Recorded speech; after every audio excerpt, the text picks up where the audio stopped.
Let's hear them.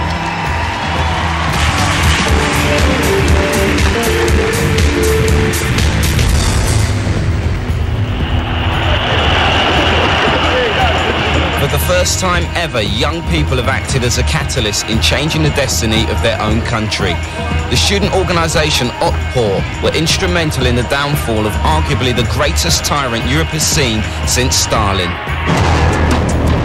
In 1999, the West decided to bomb Serbia into submission over Kosovo. Democracy has awoken in the Middle East. But was what seems like a spontaneous revolution actually a strategically planned event, cultivated by professional consultants? The events in North Africa are orchestrated down to the finest details. These revolution consultants are the worst nightmare of every regime. Here you can see the symbol of resistance. We are becoming the red flag for the secret police of these places. Hello everybody. So nice to see everybody here. So I would like to welcome you to our panel discussion, Women Who Rise in Tech.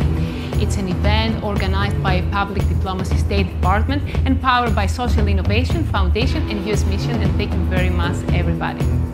So I would like to start by welcoming also our guest speaker. So first of all, Mrs. Maria Siriguela. She is the Deputy Minister for Demography, Family and Gender Equality. She'll be with us via Zoom, and now we're used to this kind of communication. We also have with me Dimi Athanasopoulos. Here you can see him. He's actually the CEO, Chairman of Involve Entrepreneurship, and the Greece representative of Libra Group's Social Responsibility. Okay, now we can see everybody. And last but not least, Efi Lazaridou, CEO of Generation AG Greece, New Agriculture for a New Generation. Hello everybody, and thank you very much for being here. Recording in progress. Hello, thank you for the invitation. Thank you. Hi to everyone. So I would like to start our conversation by a personal story. I'm a reporter. So I come here, I visited the Thessaloniki International Fair to do some reporting, to cover stories, to see what I'm going to write about.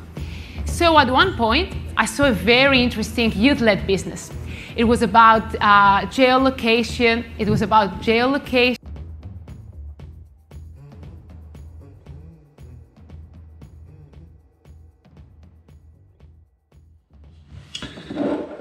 They're interesting, don't you think? 3 interesting pieces of video there.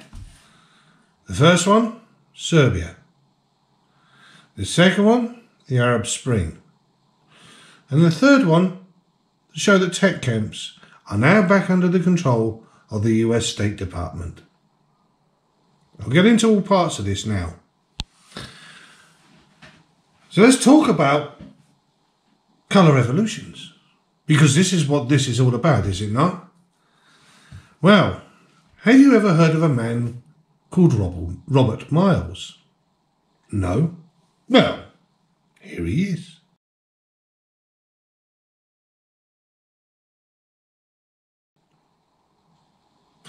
Robert Miles. Where do you think he comes from? Well, he comes from Little Rock, Arkansas. Why is he important? Well, I'm going to read for you now. It's from The Guardian.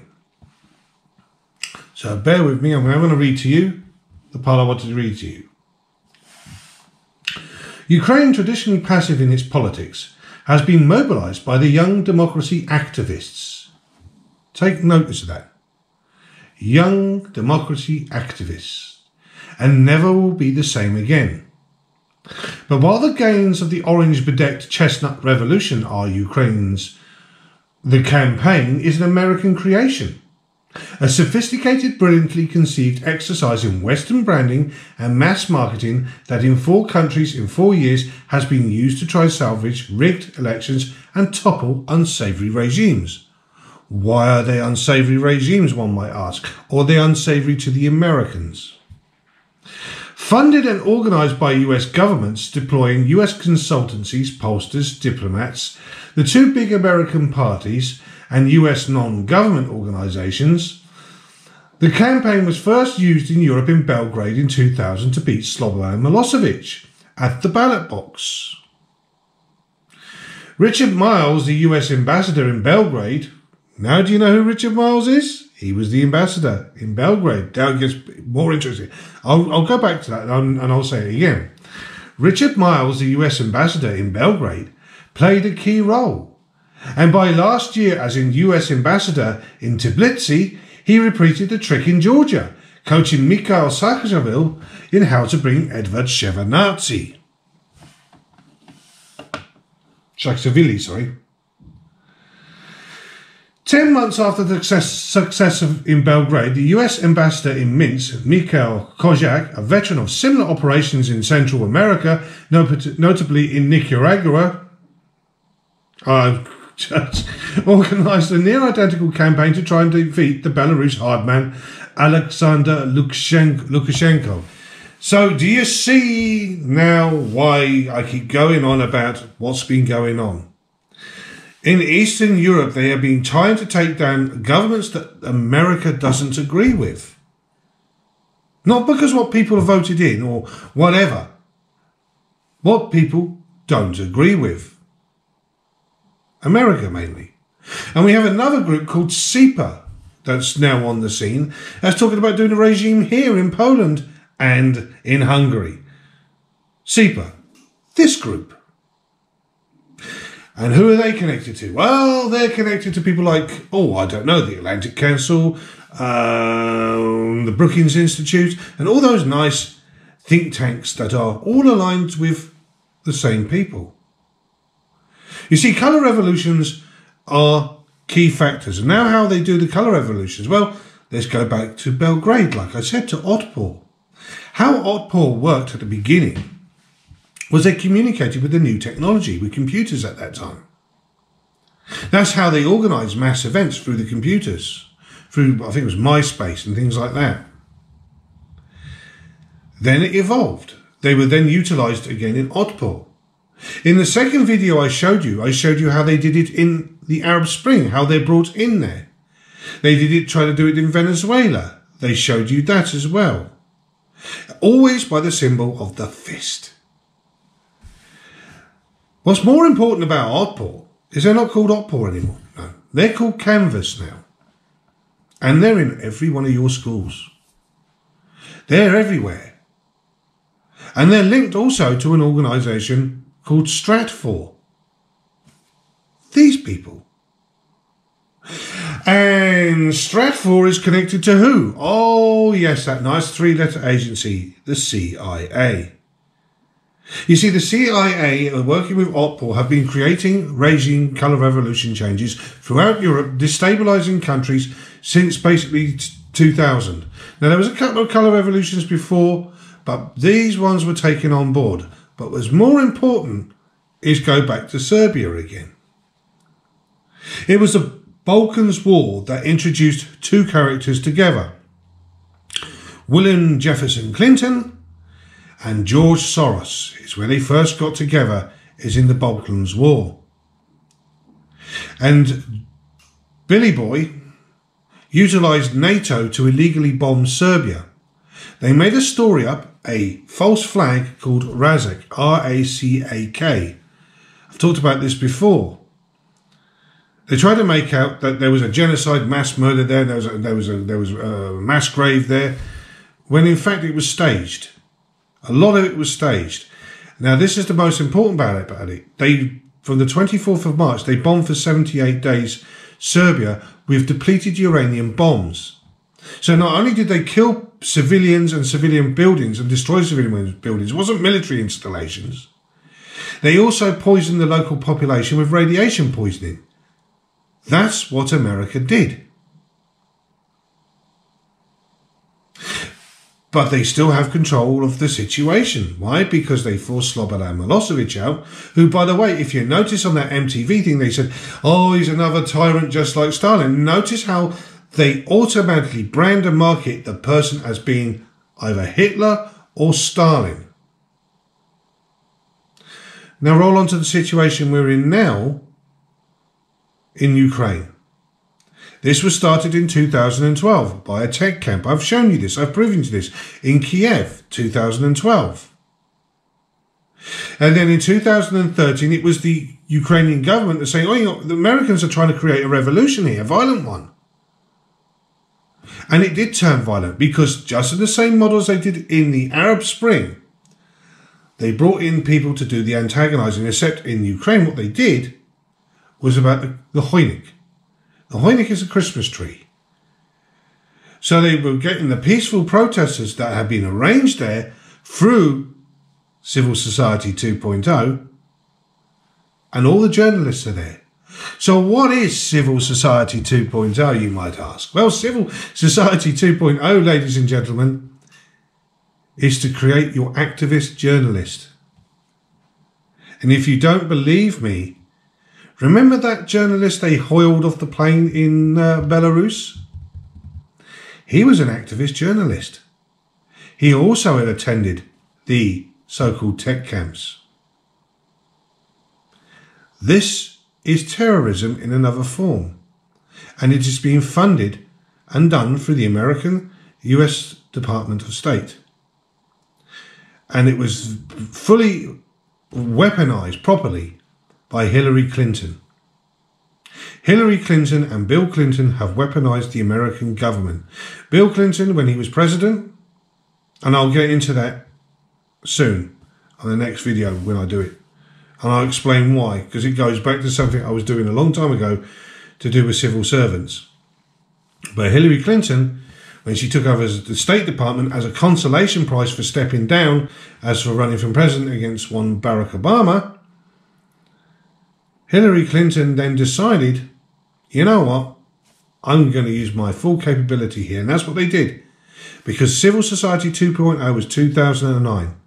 In 2009 is when they did Uranium One. In 2009, Hillary Clinton and the Clinton Foundation was involved in Skolkovo project. All this criminal action going on while she was Secretary of State. And not a word was said about it. We'll just talk about Benghazi. Benghazi was just a tiny nub of the corruption. A tiny nub.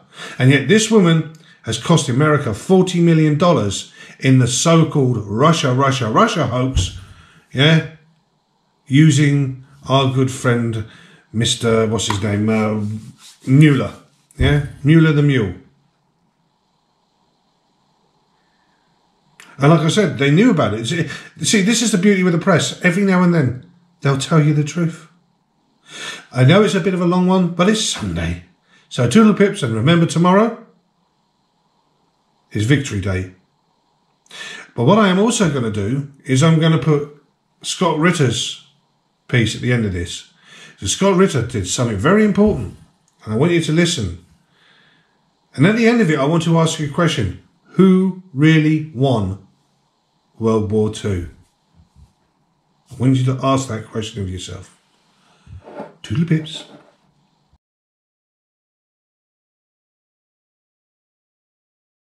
May 9th, Victory Day, 2022. You know, there was a time 7 decades ago when the grandparents of Americans that are alive today and the grandparents of the Russians who are alive today joined together to wage a conflict against one of the most odious ideologies in human history, that of Nazi Germany. Together they destroyed Adolf Hitler's Third Reich, and it was celebrated in the United States as Victory in Europe Day, and in the Soviet Union as Victory Day on May 9th. When was the last time the United States celebrated a Victory in Europe Day? When was the last time we had a parade honoring the men and women who sacrificed so much to defeat such a hateful ideology? You can't remember it, can you? Because it hasn't happened. But every year, the Russians gather to celebrate the victory of not just the Soviet Union, but their allies over Nazi Germany. This year will be the same, except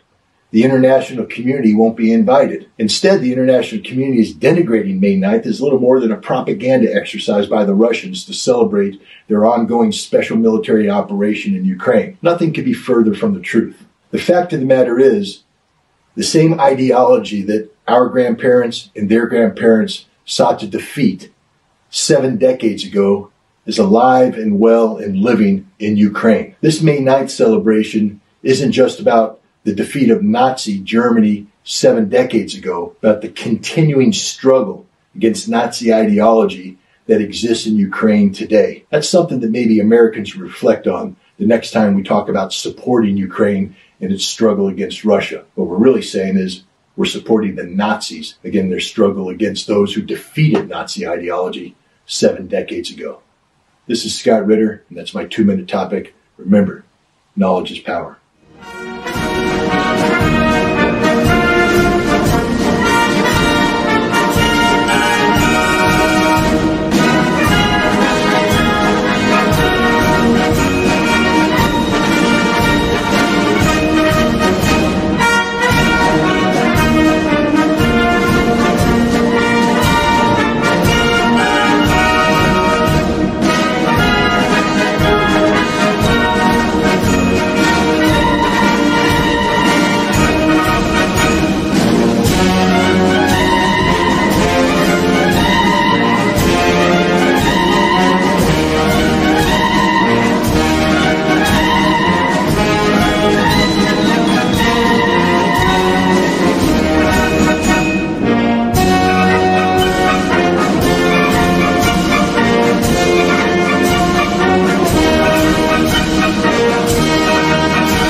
Kleptocracy. The guys who are the kleptocracy.